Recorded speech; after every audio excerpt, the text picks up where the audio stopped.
we've got a really great panel, a number of terrific workshops.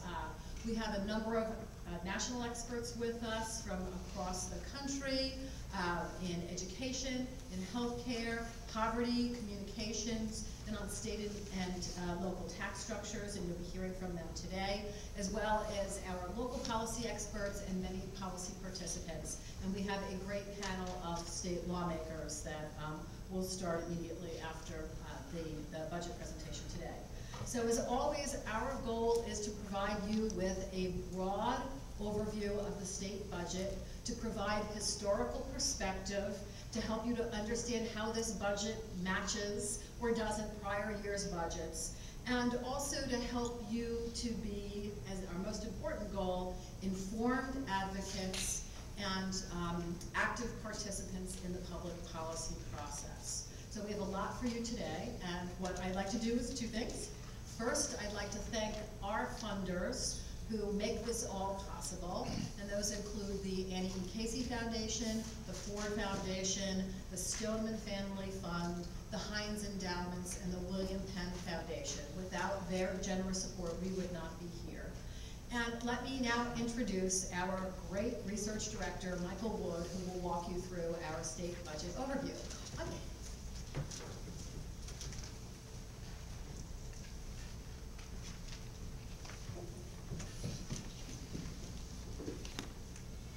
Good morning, everyone.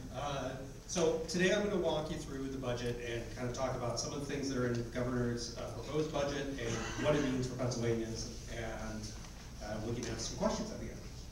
Next slide, please. We're the Pennsylvania Budget and Policy Center, as Sharon said recently. We are a nonprofit based here in Harrisburg, Pennsylvania. We focus on budget and tax analysis at the state level and looking at revenue adequacy and the impact of tax and budget proposals on working Pennsylvanians. Next slide, please. Whenever we talk about budgets, one thing that's very important to remember are budgets are statements of values. After they're passed, they're set in time forever of what we felt was important at the time. While they fluctuate from year to year based on tax revenue growth and mandated spending, at the end of the day, they're fixed statements of priorities. How we manage these competing priorities each year says something about us as a society. Rather than emphasizing what we can afford from one year to the next, we should always keep in mind what we should be doing to make sure our kids are getting a decent education, our elderly are getting care they need, etc. Next slide, please. This slide gives you an idea of what's happened with Pennsylvania's taxes over time. State taxes as a share of state personal income compared to the United States. Pennsylvania is the line in blue. The red line with dots in it is the national line. Pennsylvania over time has been a very average state compared to other states in terms of how much of the economy comes back to the state in taxes. It's been around 6% over the course of the last 25 years.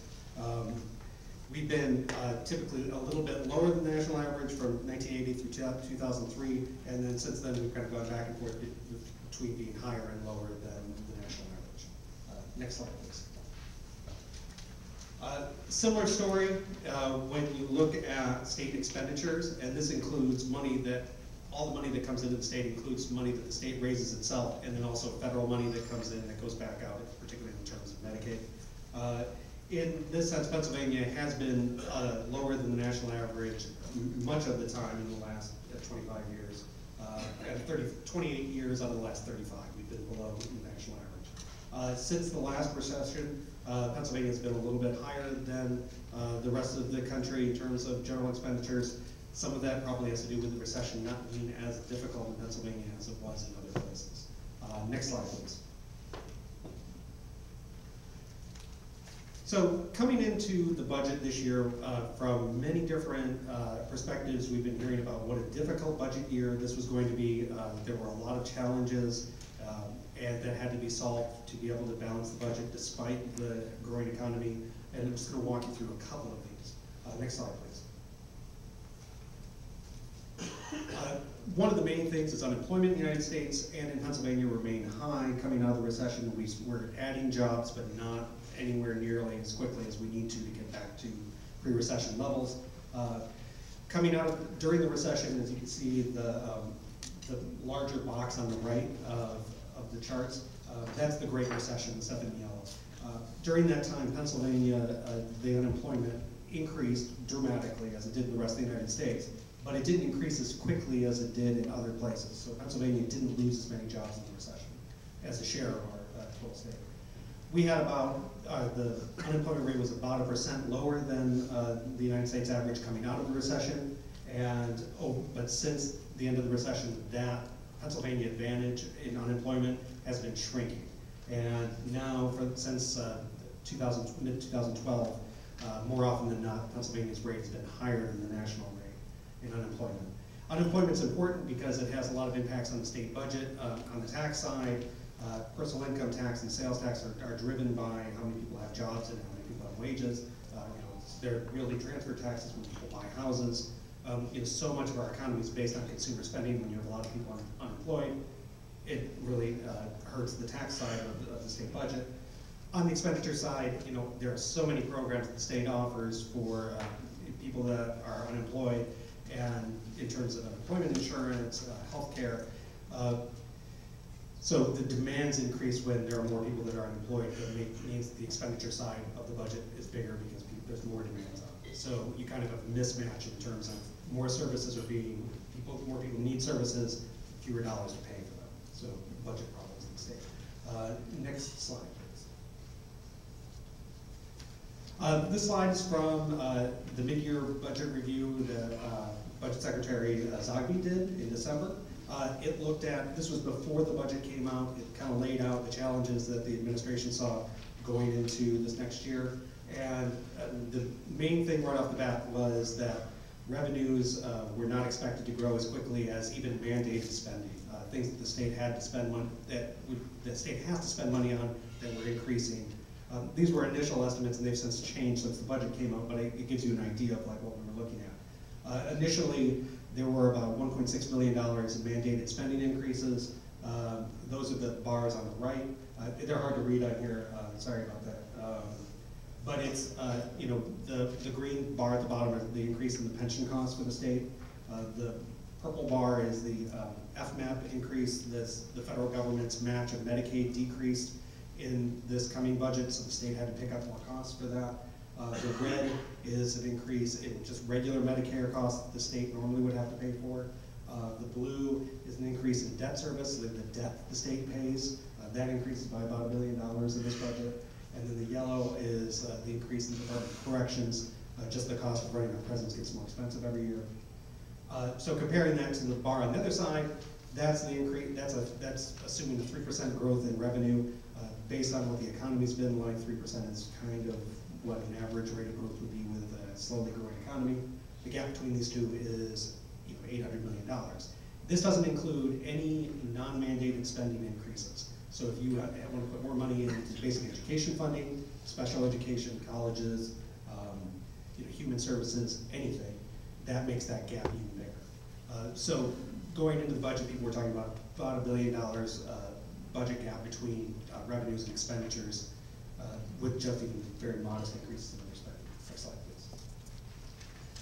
please. The Independent Fiscal Office does a report. This report came out in November looking at the state's revenue growth versus what planned expenditures are likely to be over time. And they found that over the next 5 years, Pennsylvania has what they call a structural deficit, meaning that revenues aren't expected to grow as quickly as expenditure increases are. And we started off in the current fiscal year with about $800 million below what revenue growth was supposed to be. Over time, that gap gets bigger, up to over $2 billion by the time you get 5 years out. So the state has a problem balancing its books right now, paying for services that are very important to us. Our revenues are not sufficient to be able to cover that, and that problem gets bigger over time if we don't do anything about it. Next slide, please.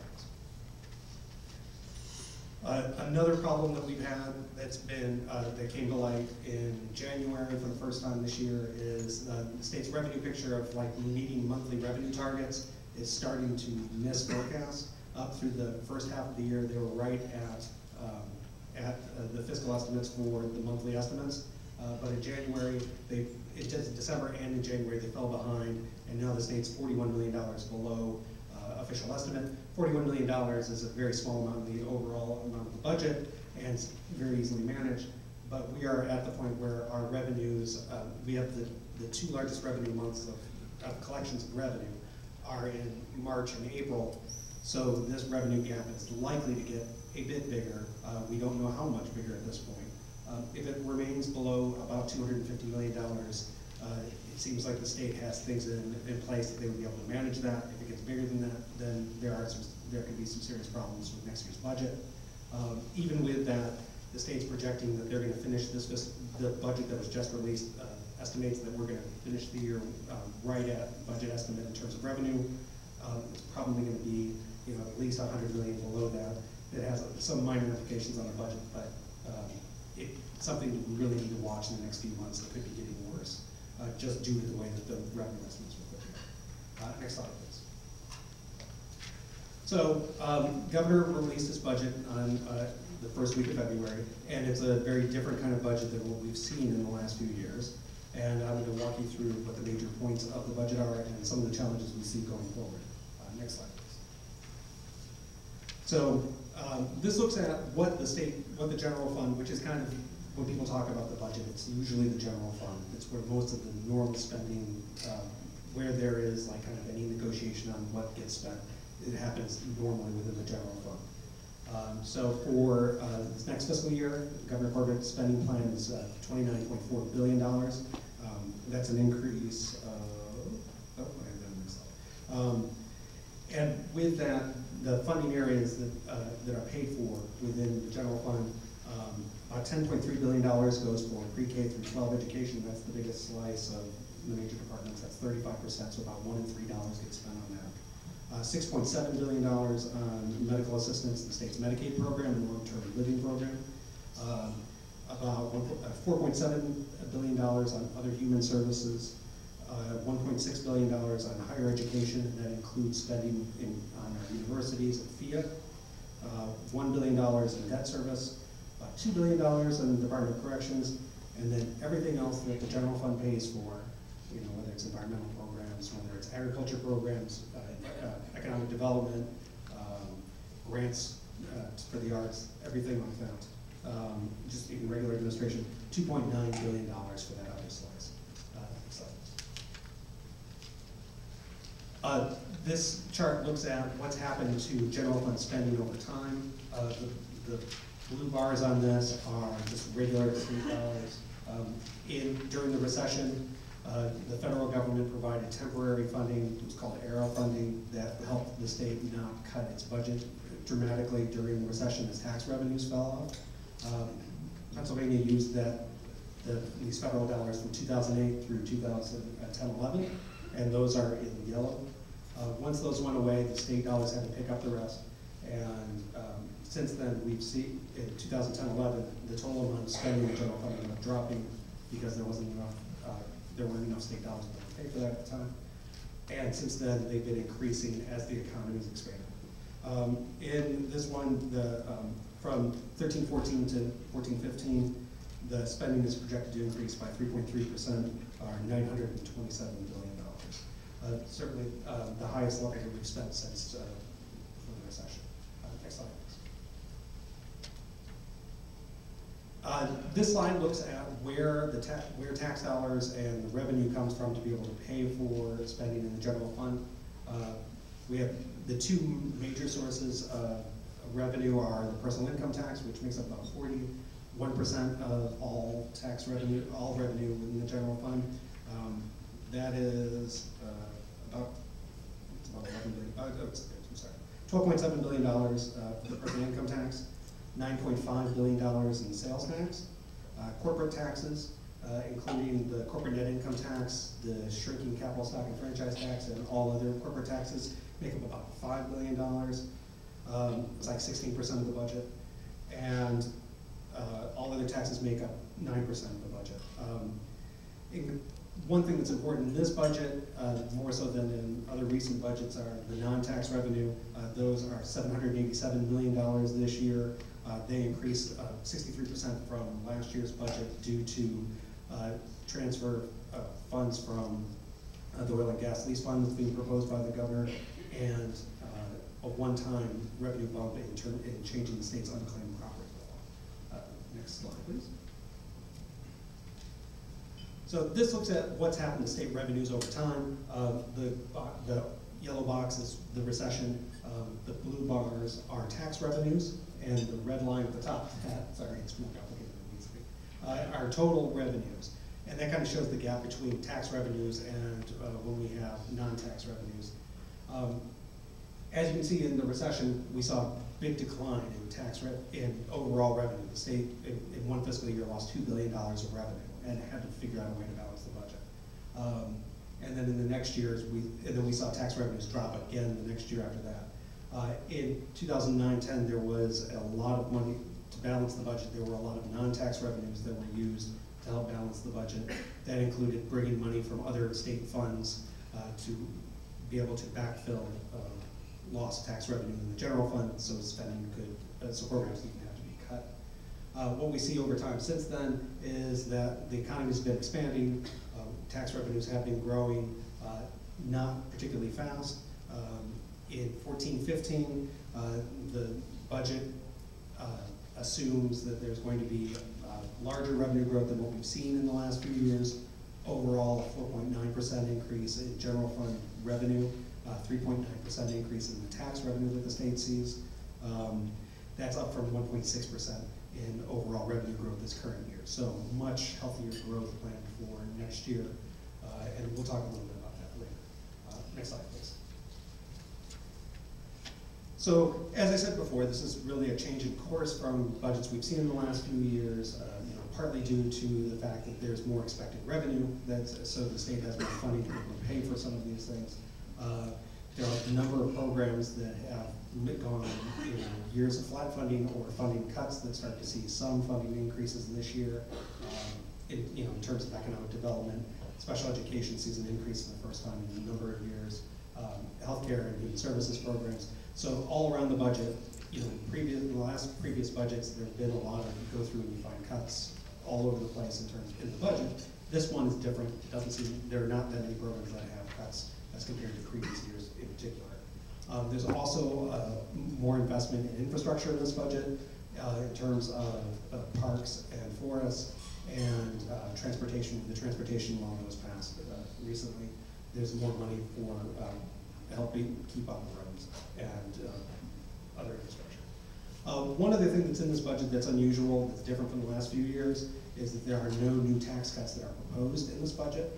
There are also no real permanent revenue raising, so no new taxes on the other side. So it's kind of a tax-free budget in that sense. That doesn't mean that there aren't tax cuts that take effect this year. In the last previous years, there have been a number of laws that have been passed that passed tax cuts into the future that didn't take effect for a year, 2 years, 3 years. And some of those start taking hold this year, and we'll talk a little bit about that in a bit. Next slide, please. Looking at the education budget, classroom spending increases by $251 million to $5.9 billion in this budget. It's an increase of 4.5% over the 23-14. And pre-K spending, including classrooms, other programs, the state's pension payments on school employees, that increases by $363 million from the current fiscal year to $10.3 billion. That's an increase of 3.7%. Higher education, including funding for the state-related colleges, Penn State, Pitt, Temple, and Lincoln University, the state system of higher education, community colleges, and funding at FIA. That increases by 1.5%, and that's due to a program that's in FIA that increased. Everything else is flat funded from last year. And then, but when you look back to 2010-11, some of these areas still have, there were cuts that were made in 2011-12 that we still haven't made up for. Particularly in classroom funding, we're still 6.7% down from where we were prior to the cuts. And then higher education still sees much bigger cuts of 16.3% since that time. Overall, pre-K through 12 spending does show an increase during this time of 4%. A lot of that's due to pensions, the increasing cost of pensions for the state, which I will show you in the next slide. So if you look at what's happened to the state's pension contribution, this looks at just at the state of the school employees. It's the same sort of deal for state employees, but those are distributed throughout the whole budget. You can look at the school employees by looking at one line item. And we have seen that these have increased pretty dramatically, and this is, this is not a surprise. We have known that this was an issue going forward for a number of years and been trying to take care of it. During this time period, we've seen, from 13-14 to 14-15, the budget proposes an increase of $105 million of state dollars. It's an increase of 10.5% from the current year. Compared to what the payments were back in 2010-11, it is an $825 million increase, in this case a 286% increase. That has to do with what's happened over time with the state's funding of this, and I'll talk about that in a second. Next slide, please. So, pensions are going to be something that are going to be talked about in this budget and are going to be talked about in future budgets.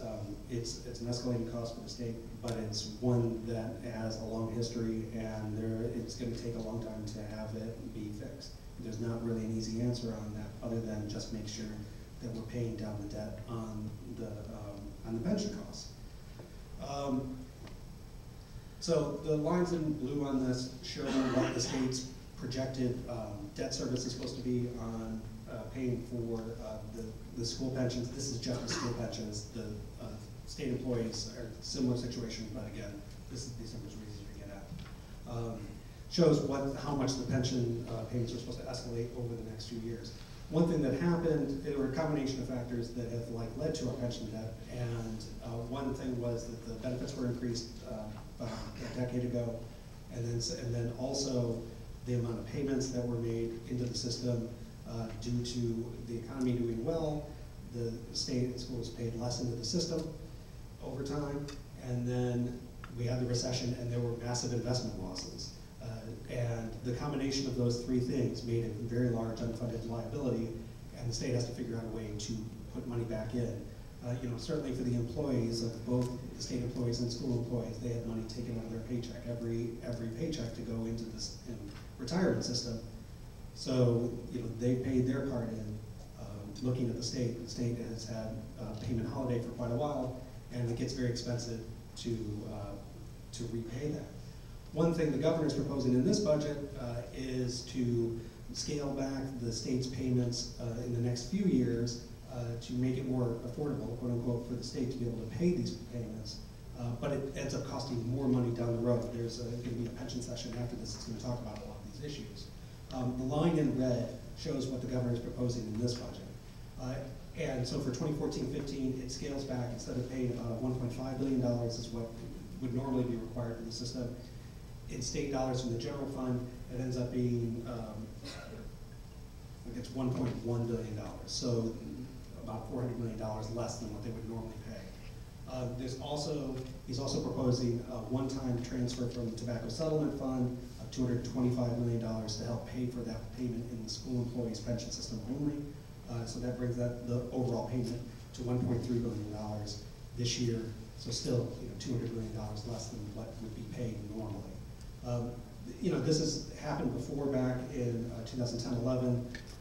Under Governor Rendell, there was $121 million that was transferred from the Tobacco Settlement Fund into the state's pension, into the school employees pension fund. But that was a time when it was during the recession and tax revenues were really tight. That's not really the case right now. So in the next few years, if this goes through, this is called changing the collars and what the state pays, how much they can increase over time. The state pays less for the next 3 or 4 years than they would normally, and then after that they pay more. So it's kind of like making half of a credit card payment. It's cheaper right now. Over time it ends up being more expensive, and particularly if you add up all the money, because we're paying, it's just going to be less interest and everything like that to be able to make that up. Next slide, please. Also within the Department of Education, a number of other things that are happening this year due to increase in the amount of funding that's available. One thing that's important is there's no basic education increase in this. That's the first time that's happened in a number of years. There's a new program called the Ready to Learn Block Grant that's being proposed by Governor Corbett. It's going to be added to the accountability block grants, but it has a different funding formula, I think, for sending that out to school districts. $241 million is going to be in that program. $25 million in new grants from FIA to help low and middle income Pennsylvanians pay for college.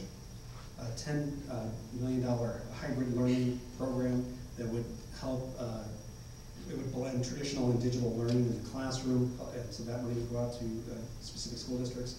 Special education sees a 2% increase in this budget, which we haven't seen in 6 years. Increases in early childhood programs, including early intervention and pre-K counts. Those see an increase in this budget.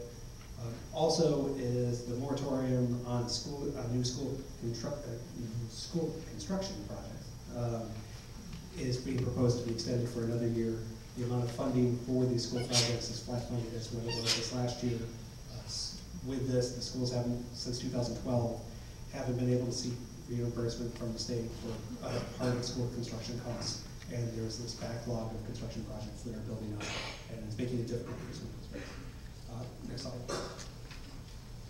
This is a slide from the administration about how the Ready to Learn block grants, what they can be used for. The money gets sent out to schools based on a formula. Based on how you can use it, though, it depends on what the performance is within the school district. And there are going to be 4 tiers that will be set up based on school performance. And the better performing in your school, the more latitude the school district has in using the funding.